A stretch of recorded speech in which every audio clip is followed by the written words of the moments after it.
చలి అయితే మామూలుగా లేదు. చూసారా గ్లాసెస్ పైన మంచు అసలు ఎలా పడిందో. ఈ చలి వల్ల ఇంట్లో అందరికీ కోల్డ్ చేసిందనమాట. కొంచెం రిలీఫ్గా ఉంటుందని ఈరోజు టీని ఇలా ప్రిపేర్ చేస్తున్నాను. చూడండి, దీనికోసం మనం ముందు టీ పొడిని తీసుకుంటాం. వాటర్లో టీ పొడి వేసిన తర్వాత తులసి ఆకులు, అల్లం, ఏలకలు,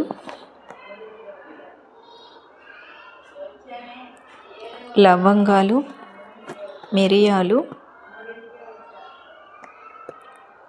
ఈ కషాయంలో మనం ఇలా పాలని యాడ్ చేసుకుంటాం అన్నమాట.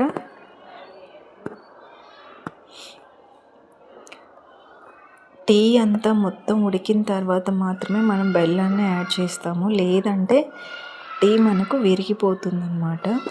ఇలా బెల్లంని యాడ్ చేసిన తర్వాత ఇలా వడగట్టుకొని తాగడమే. మనం ఇందులో వాడిన ఇంగ్రీడియంట్స్ మొత్తం కషాయంలో వాడేవి కాబట్టి కొంచెం మనకు రిలీఫ్ వస్తుంది.